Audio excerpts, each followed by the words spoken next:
The world we live in today is full of uncertainty. No surprises there, right? And we face tremendous challenges like climate change, inequity, and poverty, which are all prevalent all across the globe. In today's session, Michael Don Ham, the president of Wild Orchard Tea Company, based in Westchester, New York, will be speaking about the current state of human and planetary health and how we in the tea industry can make a positive and far-reaching impact through cultivating our teas using regenerative agricultural principles.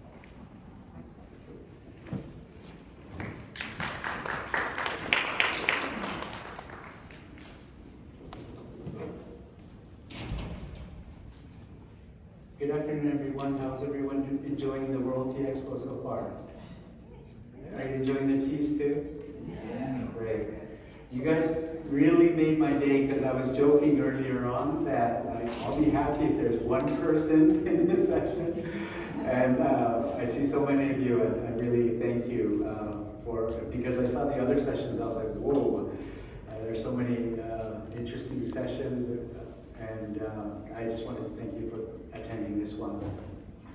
For today's topic, before I get into regeneratively grown teas, just a little bit about myself.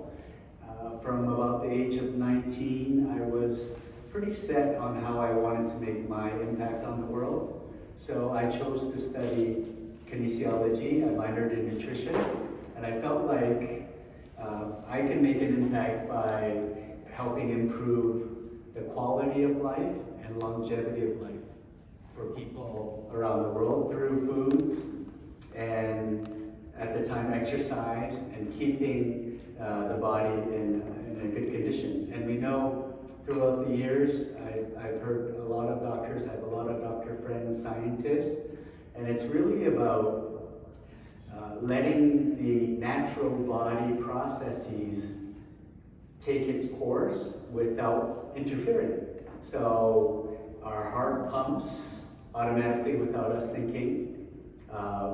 Signals in our brain, we breathe air, the exchange of nutrients and oxygen. It all happens without us commanding ourselves, right? It's the beauty of life. And in today's presentation, I'm going to kind of go through a bit of what's been tampering with that process, right? And this past year has been like no other. I'm sure you can all agree. And I think we all have come to the conclusion that there is nothing more important in life than life itself, right? We get really busy with our work, but in the pandemic, we've lost so many people. Even things like the accident in Miami with the condo towers, even though we don't know these people, it's really heartbreaking, right? When you see the loss of life. And so, as a tea industry, tea has been around for 5,000 years, and tea is soaked in culture. It's soaked in health. It has wisdom through the ages. And I think just all of us being here, we have a huge opportunity to impact people all across the world. And for me, regeneratively grown teas is really one way to do that. So I'm very happy to present. And so today, one of the many mentors I've had in my life, he taught me how important it is to look through history, because we as a human race, or mankind, we've done a lot of great things, and we've done a lot of stupid things. So we gotta look at history to not repeat the bad things that we've done, and then we gotta look at other things and learn from history to forge the future. We're gonna talk about how regenerative ag impacts our health, because first and foremost, I don't know if you're part of the boot camp, but one of the original speakers spoke about entrepreneurs who are starting in the tea industry. He said the most important indicator of a successful business is that the people running it run it with a specific purpose, right? It's, of course, as we run our businesses, we want to be sustainable. We want to make money to sustain the business, support our families, but it's got to be beyond that if it's going to be a sustainable business. And that really starts with purpose. What purpose does our business serve? And I think in the tea industry, one of the biggest purposes is to impact people's health, right? Because the tea is such a great food and drink product that can enhance and sustain life. We're also going to talk about how, you know, the things that we're seeing every day with climate change. As soon as I landed at the airport, what did you feel? All feel, boom, the heat wave, right? I arrived at 1 a.m. yesterday, and it just hit me. And then I have friends throughout the country, and all of you are probably scattered throughout the country. We're all experiencing different things, like whether you're in the Northwest, the record heat wave this week, the torrential floods in Texas and Louisiana. It just keeps happening over and over again. And we know, based on science, it has to do with climate change and the way the world has moved the last couple hundred years. And lastly, I mean, who are the unsung heroes in our industry? It's not me as the business owner. It's really the tea farmers. I mean, we speak to the tea farmers on a weekly basis. They get up at 5, they work all day long in the fields, and what do they do that for? To produce a product that can help people, right? So they are really the unsung heroes, and I think without them as part of the equation, it's really, we're missing something. So I think all three of these things we will touch on because they are really vital. So before we get into regenerative ag, I wanted to go back in history. Like, let's look at how human health has transpired over the last couple hundred years. And please, later on, if you email me, I will send you the whole deck, so no need to take pictures. Also, I used to be a school teacher, high school teacher, and I know the attention span is max 15 minutes. So I either have to be very funny or I have to be very engaging to surpass that. So please feel free at any time you want to ask a question, you don't like something I said, just put your hand up and we'll have an interaction. So getting back to the state of human health today, if you look at 1800, chronic disease was the minority. Chronic disease, things like cancer, diabetes, cardiovascular. And as you can see, it's not updated to today, but to 2005, it just flipped. It went from primarily infectious to majority chronic, right? So I bet you I can ask this question and probably everyone will put their hand up. Maybe almost everybody. Who knows someone, either family or friend or co-worker, who has passed away or been afflicted with cancer? Put your hand up. Almost everybody. So if we look at the numbers here, see in 1811, the cancer rate was 0.5%. Probably if I asked the same question in 1811, we wouldn't get a lot of hands because 0.5%, right? As you go to 1900, it went up to close to 6%. And then today, at 2010, it's 31, it's closer to 35 to 40 now. That's why almost everyone knows someone who's been afflicted or has cancer. Now, what could the possible reasons be?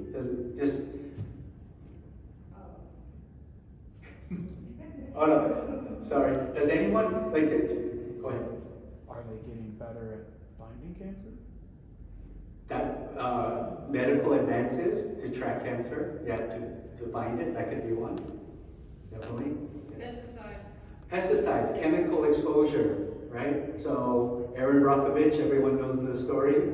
Flint, Michigan, no one knew the lead was seeping into their water supply.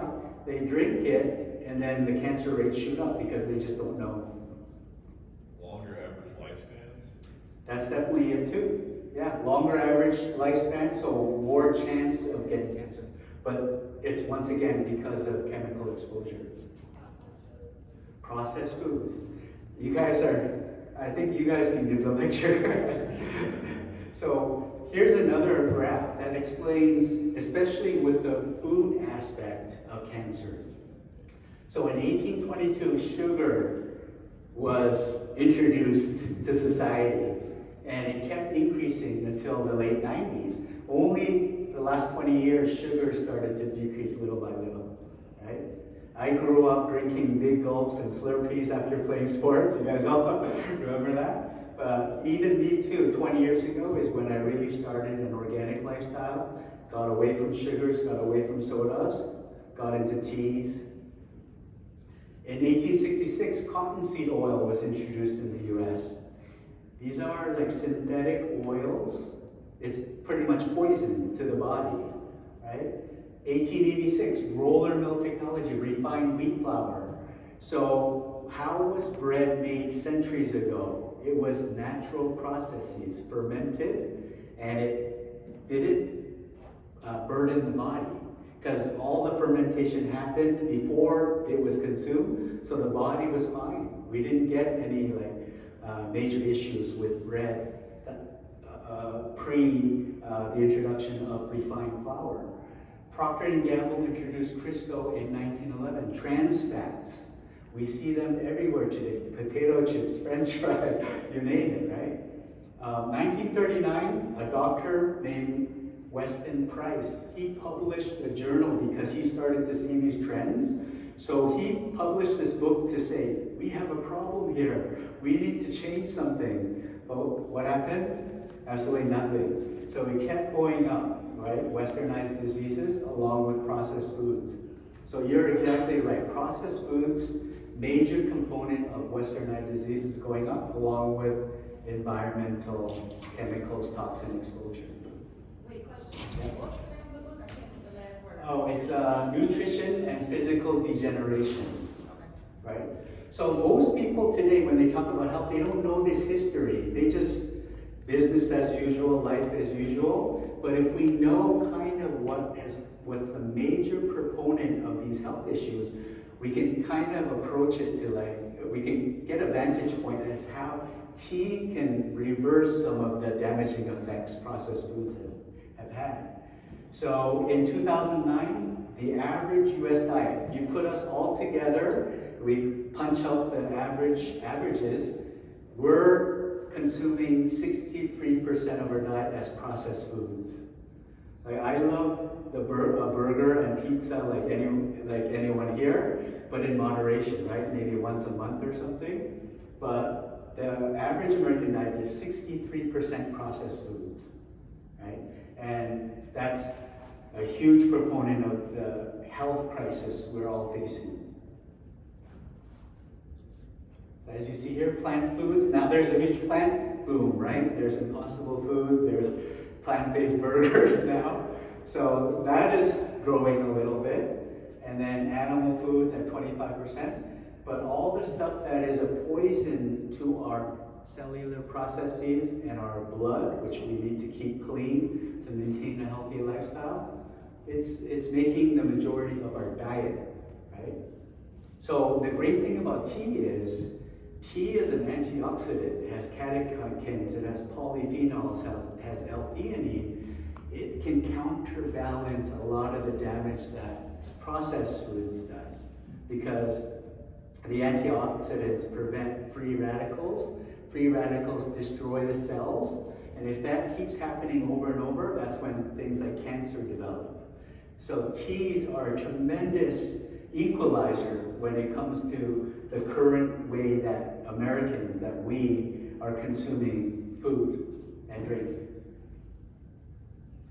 So that's the state of human health today. So what about the state of planetary health? They're both related, and we'll get into that in a little bit. But if you look at this thing called the Keeling curve, pre-industrial revolution, like in the 1700s, the CO2 levels, carbon dioxide levels outside were 280 parts per million.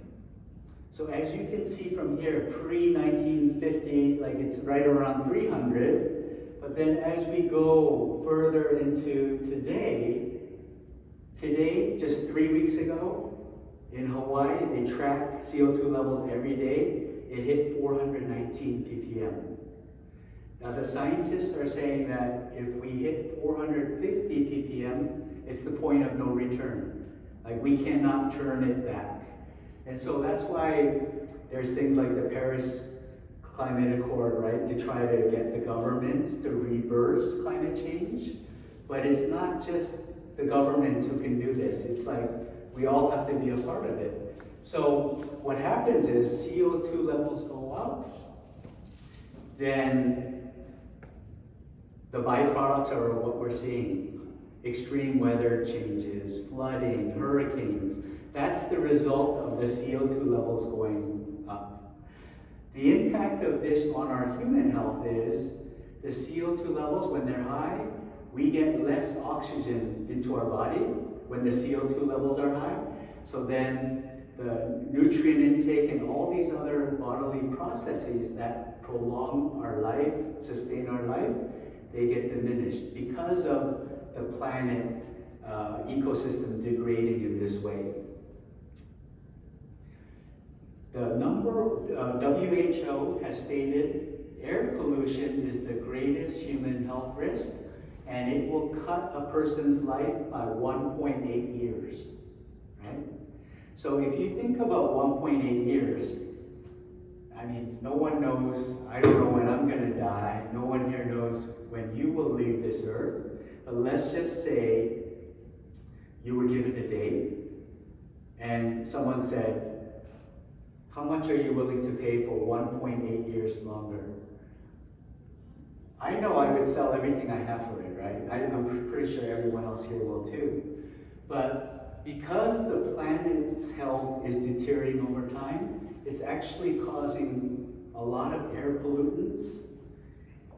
It's affecting our health because we're breathing it in. But for the tea industry, these air pollutants are actually falling on our crops too.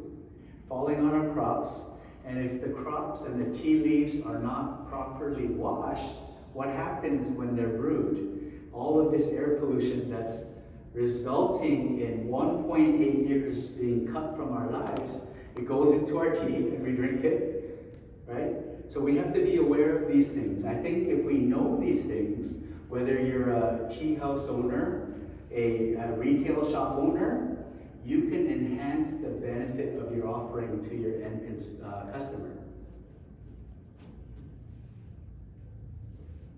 So another byproduct of the climate change and what's happening to our planet is it's reducing our access to clean drinking water.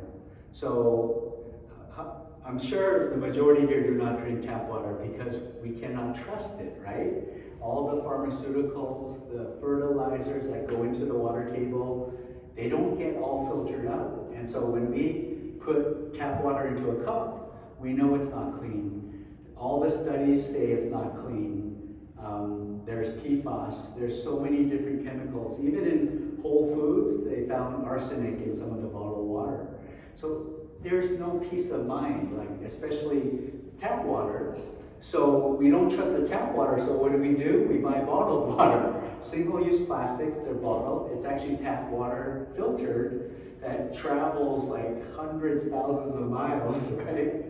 And then what happens at the end? The majority of it is landfill, and they get one dump truck every second is being dumped into the oceans, and it's affecting marine life. So it causes this death cycle that hasn't been broken, and it just makes it go worse and worse. So let's get back to, we talked about human health, we talked about planetary health. Let's put it all together and let's take a look at how it's affecting each one of us individually. So if you look at on the right here is our cell. On the left there are all the things that are affecting our health today that we have to deal with. We have UV rays, we have pollution, we talked about it, stress. I mean, the world we live in today with social media, the stress levels are so high. Everyone's saying they're making a lot of money. they're very happy, right? And then we try to mimic that. We try to attain those same things. So it causes a lot of stress.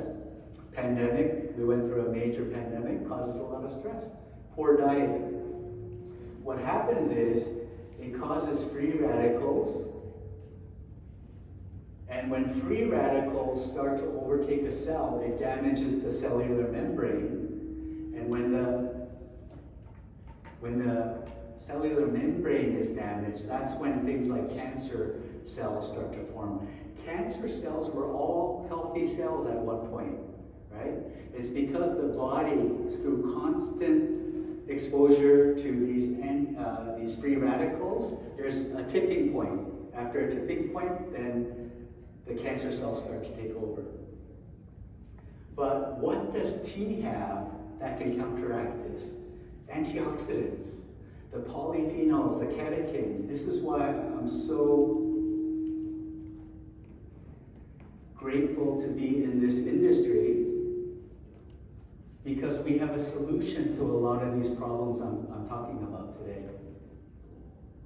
So what happens is if you have a lot of antioxidants, it counterbalances all the damage that's being done by stress chemicals in our environment. And so when we can reverse or mitigate against that, that's how we sustain and maintain our health. So now let's get to regenerative agriculture.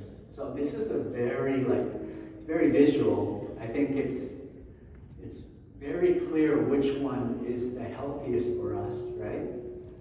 So just to give you a little background, conventional agriculture is mass industrial production. It's to feed the world, right? You till the ground, usually a monocrop. It's really designed to manufacture or produce as many crops as possible. Organic, in 1990 in the US, the National Organic Program was formed to counteract some of the growth of conventional agriculture with all the pesticides. So now we have USDA Organic, and you can trust the mark that there's no pesticides, no genetic GMOs, herbicides, fungicides. But what regenerative does is, on top of that, it really focuses on the soil, on the health of the soil, so that the nutrient level is optimized. So when you actually consume a regeneratively grown crop, you can know that the nutrient level is at the highest level possible. So one of the things some scientists did recently is they took an organic apple from 30 years ago, an organic apple from today, and they had the records for the organic apple 30 years ago, the nutrient content, and they tested a modern day organic apple, and they found that the nutrient level was more than 50% less in today's organic apple. The difference is, back then, it was regeneratively grown, right?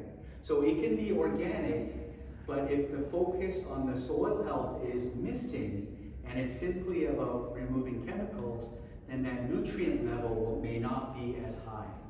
So I just wanted to kind of give you an overview of these three types of farming methods. Question. Yeah.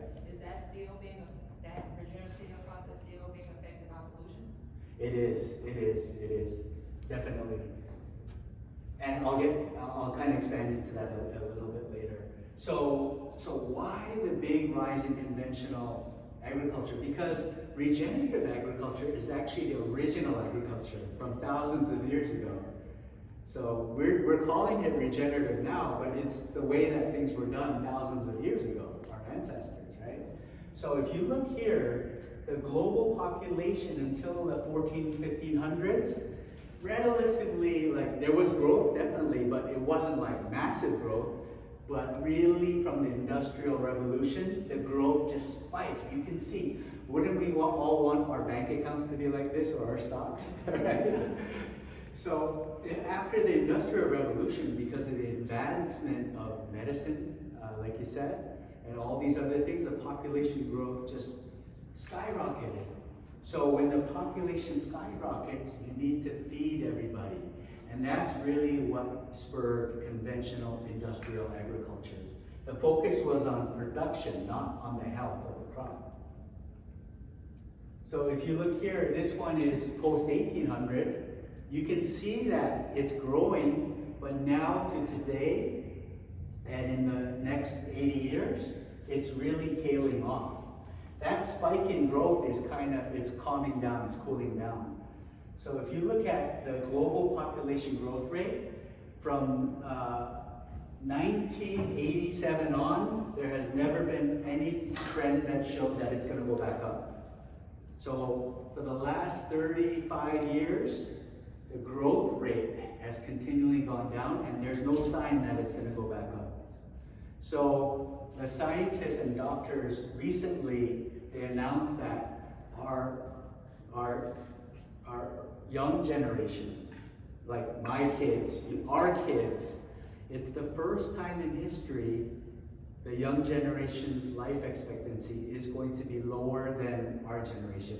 First time in history, right? So that just gives you an idea that we are in a health crisis, both human and planetary, and what can we do about it? I don't want to be too doom and gloom here, and I'm just showing you what the scientists have showed us, but the reason why I'm sharing this with you is because I think as a tea industry, we can have a huge impact globally.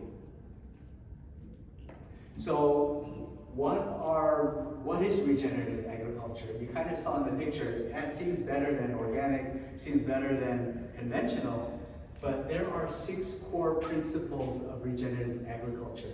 Now, many different farms, you can do it on different levels, but if you just focus on these 6 principles and you improve each of the methods that adopt these principles, then we can just keep getting better and better. So one of them is understanding the context of the farm operation. Like, what is the farm there for? Is it just to make money? Or is it really to help people's health, the planetary health, right? Minimizing soil disturbance. Conventional agriculture is about just tilling the ground over and over. It's like killing the ground, right? So even the skin, if you get a cut, what happens? It heals. But let's say you're just cutting it every single day. It's going to get harder and harder to heal to get a full recovery. You're going to have scars all over the place. It's like that with farming. People are tilling over and over and damaging the soil. It cannot create the roots to be a healthy ecosystem. The next one is maximize crop diversity. Conventional agriculture is all about monocrops, just one crop. So if you just grow one crop, you're more susceptible to insects, pests, fungi. So then what happens? You have to spray more chemicals to kill them. And then when you spray more chemicals, all of it damages the soil, damages the crop. It's like that death cycle again, right? Maintain living root year-round. You want to have that root in there year-round because constantly bringing the nutrients up into the crop. If you get rid of it, plant something new, you're not going to get a deep-rooted crop that's going to pull in the nutrients from deep in the ground. And then you want to integrate livestock. So one of the greatest methods of integrating livestock, like we have a tea farm, and there's Camellia sinensis, but there's weeds everywhere. But it costs a lot of money to hire people to weed. So a great way is to release like geese or some animal that will eat just the weeds and not the crop. We call them natural born weed killers, right? So on our farm, it's geese. But on your farm, or the farm of whoever you're sourcing your product from, it could be another animal that eats the weeds, eats it, poops it, enriches the soil, but doesn't touch the crop, right? There's no better system than that. Excuse me, you skipped keep the soil covered. Keep the soil covered. Oh yeah. keep the soil covered is another one. So it's called cover crop. So if there's like a massive drought or heavy rains, having a cover crop, something that's over the soil, it's another barrier to protect the soil in certain circumstances. So here's another picture that really depicts the difference between regenerative and conventional. On the left is conventional. It's always tilling the ground. No roots are going into the ground. You're getting a crop, but it doesn't have any nutrients, right? So when you eat the carrot, when you eat the conventional like strawberry, when you eat the conventional onion, you're not getting the nutrients your body needs, right? But if you go regenerative, like on the right side, all of these roots that are deeply in there, right? Here, and I'll talk about it in a second, but it also pulls in the carbon from the air, the carbon dioxide that's been rising the last couple hundred years. It's pulling it into the ground, and those are turning into nutrients, and then the roots are pulling them back into the crop, right? So fighting climate change, I told you the CO2 levels are 419 ppm, highest ever in the history of mankind. And it's continuing to go up, but how do we reverse it? Conventional, once you till the ground, the carbon in the ground will go back into the atmosphere.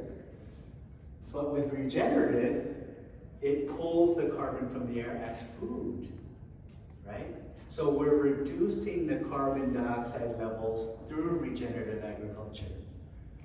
That's the beauty of it. Not only do you get healthier crops, you're actually protecting the planet and you're reducing the effects of climate change. One clear example of a farm and a fence dividing between a conventional and a regenerative organic farm. You can see it's barren on the left side. Would you want your teas grown on the property on the left or the one on the right? It's a clear answer, right? So if you have teas that are grown regeneratively, you're going to get the nutrient uptake into the leaf. In the end, the person drinking that tea will benefit the most, right? This is another picture of a drought from, I think, 1990. It was a corn drought. It's probably somewhere where you grew up in the Midwest, right? So the regenerative side, after a drought, it's more resilient.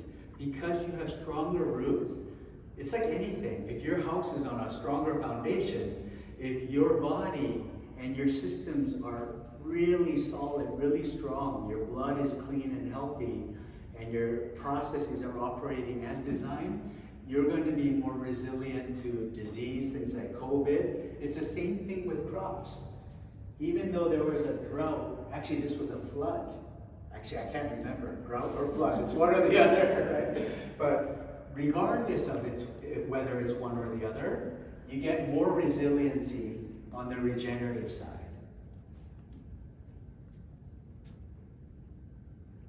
This is a big one for farmers, whether you're a tea farmer or a corn farmer, any type of farmer.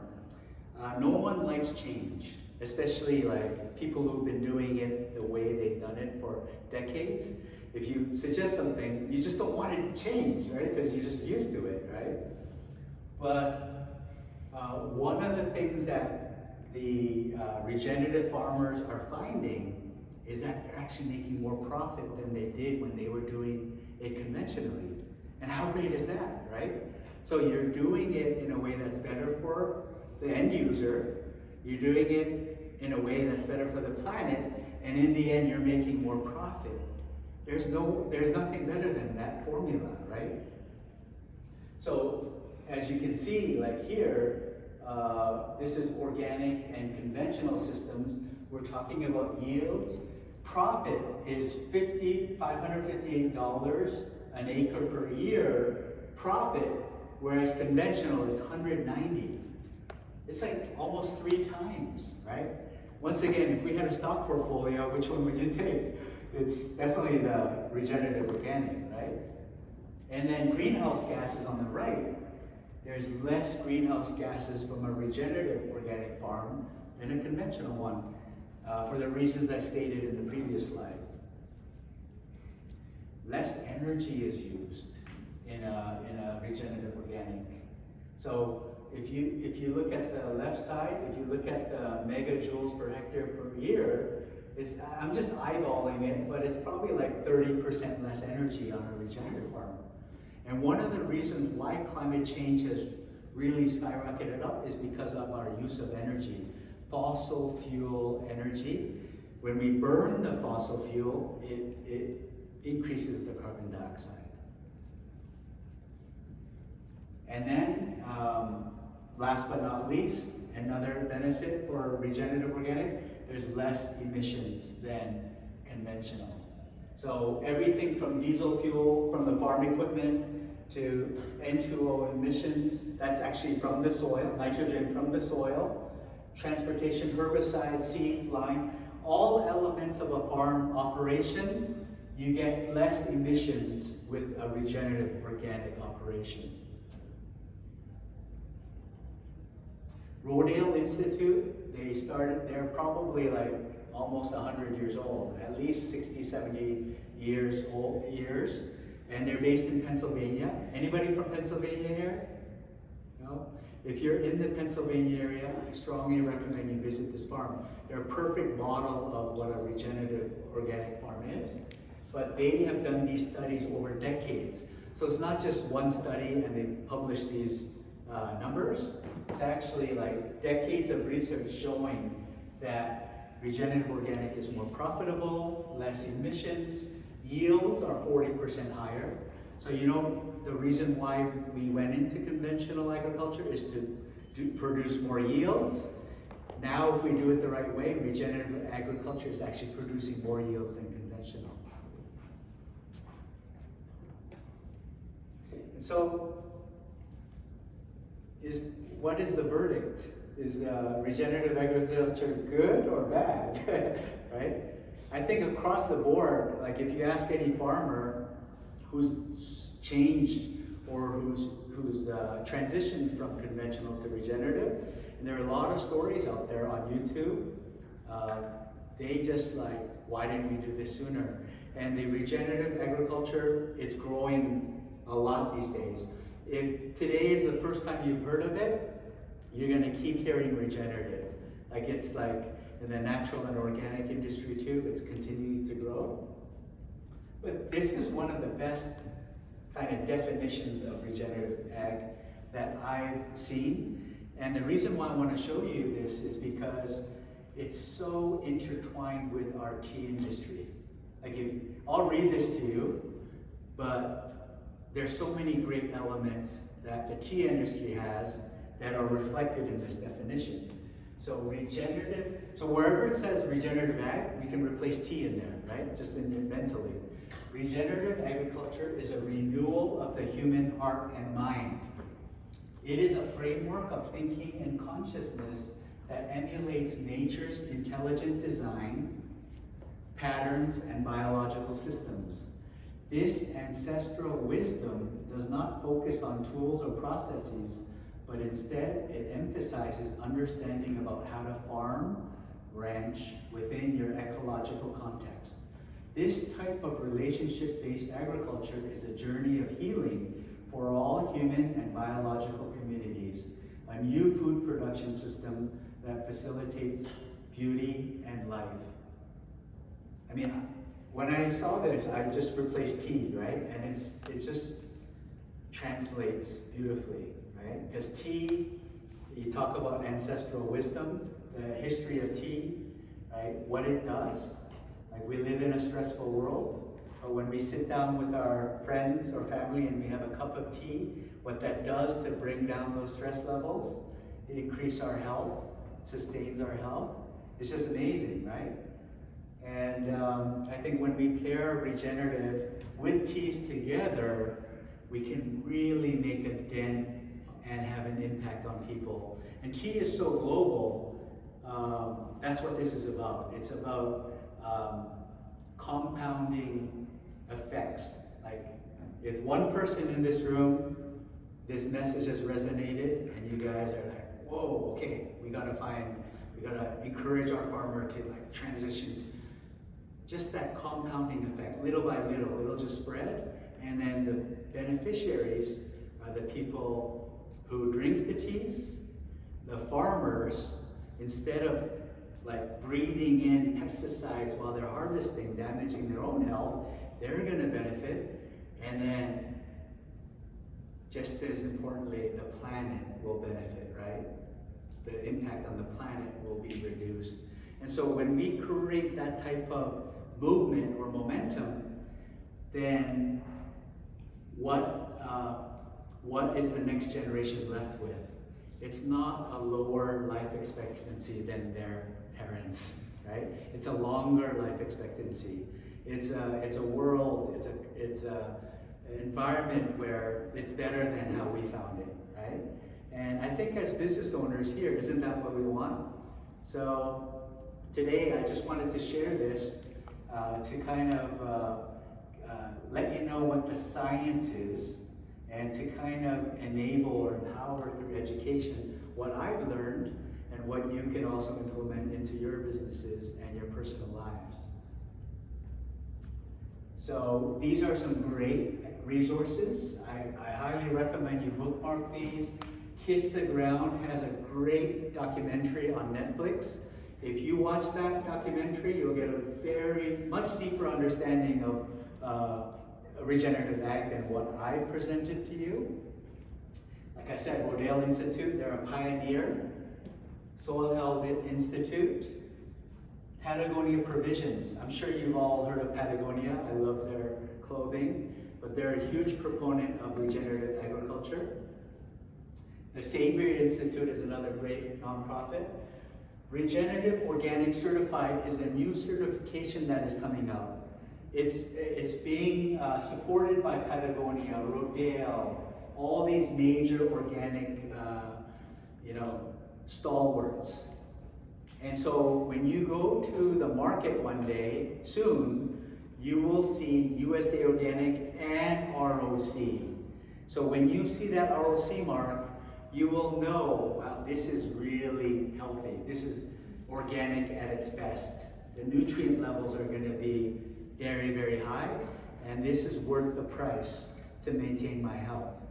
And so that's another thing that you should be looking out for. And Regenerative Rising is an excellent resource too. They have a lot of webinars. So there's more than enough resources out there for you to continue to build your knowledge. And that's my presentation, so we'll take some questions. My question, I guess maybe kind of two related questions. But first, do you see biodynamic and permaculture as fitting in within regenerative agriculture, or do you think regenerative agriculture is something different than those two? Well, biodynamic and permaculture are principles of regenerative. So they are under the umbrella. So, it's like anything, like even with diet, I always try to guide people, try to go 80-20. Try to go 80 real healthy, organic, clean, regenerative foods. And then the 20% do whatever you want, right? And then slowly over time, you try to build it up to 90. No one can get 100. I don't know anyone that does 100. If you do 100, I think you're a little crazy, right? Because you gotta enjoy life too, right? You gotta enjoy some pleasures of life, right? So, but to answer your question, permaculture is part of those principles that are laid out within regenerative, as well as the points that you made. I kind of have two. So the first one is, are there any certain criteria or any checklist that can really point out that your farm is regenerative? The only reason I'm asking is while you were giving the presentation and all of those things that needed to be that you need to become a regenerative farm, most of them we're practicing that, but we've never advertised as a regenerative farm ourselves. So if there's something, I'd really appreciate that. So that's why the ROC, if you go to Regenerative Organic Certified, if you Google that, they have created a certification around that. So that brings a lot of validity to it. But just to go a little deeper into your question, there are regenerative principles. Now, one farm may do all 6 and follow it, but another farm may follow 5, right? To me, like if you're doing some of them, it's much better, right? If you do it all, it's even better. But how is the marketplace going to understand, wow, this is like really regenerative, not like only 3 principles are being done or 2. That's where the certification comes in. Yeah, and the second question was actually directly targeted to that. I personally, being from a producer side of things, so I'm a second generation tea farm producer myself. We've been producing tea for 37 years. It's actually all organic, no pesticides or anything is being used. One of the biggest problems that I see with all of this, the certifications, and probably a lot of the producers will be able to relate, is a lot of the burden is actually put towards the farmers. Obviously, they were making all of these in many different forms, in organic style and everything, they're producing. So these certifications cost thousands and thousands of dollars. And most of, in the regenerative organic certified movement, the board of directors has all of the people from global north and really from the global south.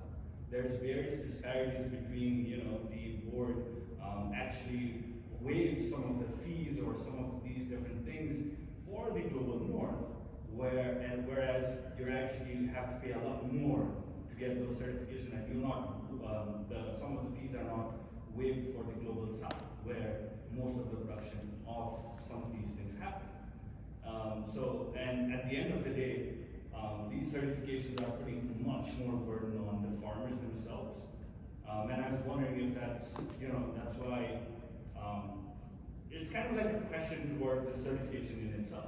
We are USDA certified organic as well, but at the same time, we wish we did not have to convince consumers with just one logo right there saying, this is what we are. You make a very valid point, and we see it all across, right? So you can have a farmer who cannot afford the fees, but they do it better than any certified farm. We see it all over the place. But we live in a society today, and I was in a session earlier about digital social marketing, social media. Now that kind of levels the playing field because the up-and-coming consumers, they're very astute, right? They're all plugged in. So now there's a way to balance or level the playing field. It's to take those principles of regenerative and tell the story through social media, even though you don't have certification. So for me too, because I'm a little more knowledgeable than the average person, the certification helps, but it's not the final thing for me. I'd rather source a product from a farm, even if they're not certified, that does it the right way. But how do you know they do it the right way?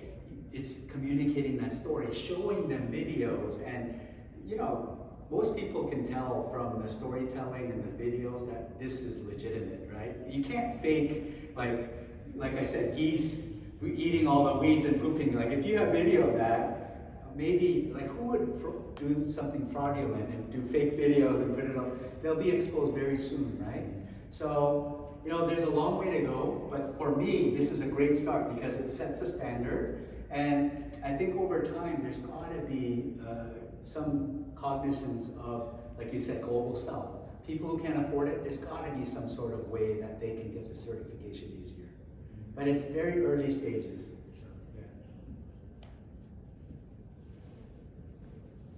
So you mentioned as an example the geese going through and doing natural weeding, basically.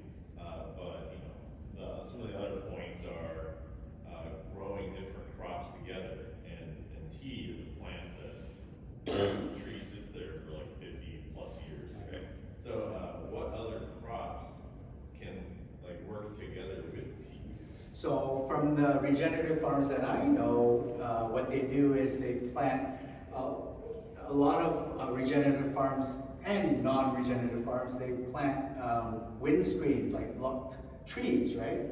So we call it agroforestry, And science is showing now that with a forest next to the tea plantation, with winds, it's going to add a lot of nutrients to the soil for the tea. So to have tall trees near the tea plantation, that's one way to do it. Wildflowers, native flowers, are in and around, and then to have a lot of livestock, like geese or any type of native animals around there. It's all going to create a flywheel effect and give it that extra density of nutrients.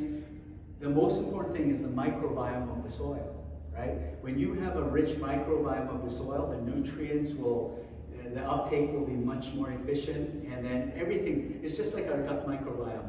Scientists say most of the diseases, even Alzheimer's, starts from an unhealthy microbiome.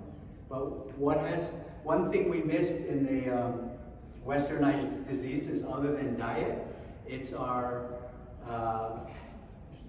penchant to take pharmaceuticals, antibiotics, because it destroys the microbiome, and it takes months to recover.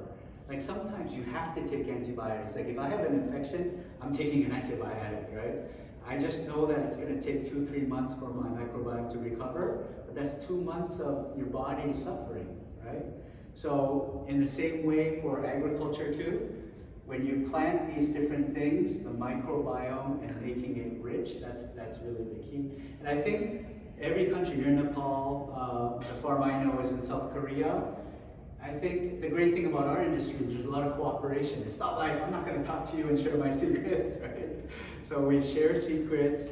You guys can reach out anytime and we can have a discussion. And I love this. Like I'm in technology too, and it's much different. Like there's trade secrets you would never share with your competitor. But I think because we have a global mission to improve people's lives, I don't mind sharing stuff. Like with the microbiome, that's Korean natural farming and IMOs, local IMOs, and putting those into the soil as well, correct? Yeah.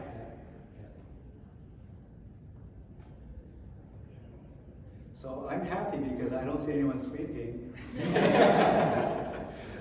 So, I mean, I don't want to hold everyone, but if you haven't tried, we'll take maybe a couple more questions, but I want to give enough free time so you can enjoy maybe there's 4 types of teas. If you haven't tried all 4, please try. And, sorry, you had a question? Yes, I wanted you to put your email address back on the screen before we go. Yes. Thank you so much. Please, that's my cell number. You can text me, you can email me. I will send you this presentation deck. You can steal from it if you want to educate other people. I have no problem. Yeah, it's really, yeah. Oh, yeah, sorry, our question. My next question is, many of us are working in the tea industry, but some people say, I just don't want a tea shop, right? Or maybe I'm a tea lover and I'm a tea blogger or something, and that's how I got into the expo. How can people kind of at that level kind of push the farms towards these regenerative practices? That's a great question. So after, like if I sit down and talk to a farmer and I give this presentation, but a little more specific to the farmer, there's no farmer that's going to say, this doesn't interest me. They'll ask more questions. They'll be interested. But to get from that stage to actually transitioning from conventional to regenerative, it's like a huge mountain, because their employer may be like, no, let's just keep doing what we need to make money. We can't focus on those things. So the best thing that we can do is educate the consumer, because when the consumer pays with their dollar, votes with their dollar, that's when the farmer is going to be, okay, we need to switch here because this is where the market's going. So it's not going to happen overnight. And that's why I'm speaking about it. I think this is the first time ever this topic has been presented at the World Tea Expo in 20 years, right? So it all starts little by little. It's like a movement. And it's all about who are we in business for? Like I said, we're in business for supporting our families, doing something we love, but the broader scope is making an impact on as many people that we come in touch with as possible. improving their quality of life and improving their longevity of life. Like just a little story, and I don't want to get too personal, but it had an impact on me. Like my kid, I have one son, he's 17 years old, he's gonna be a senior, so he's off to college. My wife is already like, oh, how am I gonna survive, right? And so I was cleaning up my hard drive, and I saw a photo folder, and I saw 2005 when he was 1. So I went in there, and I was like, I saw him as a little kid. It's just like, wow, I wish I could turn back the clock, right? Because now he's like an adolescent, and he's like, get away from me. So, and then I saw a picture of my mother, his grandmother, holding him and kissing him on the head. And my mother, his grandmother, passed away a year after that. And when I saw that picture, I was just heartbroken, because she never saw him grow up. And I was like, man, when I was a kid, if we had green tea or we had tea in our house, we lived more healthy, those types of things. So we really can make an impact on people's lives, right? We can prevent them from getting sick. We can't guarantee it, but the stuff that we produce, we know it's good, right? The antioxidants, we can help people live longer. To me, that's the beauty of this industry. And then to do it with like-minded people, I think it really gets me excited. So thank you for attending. I really appreciate it. And please reach out to me anytime. Thank you.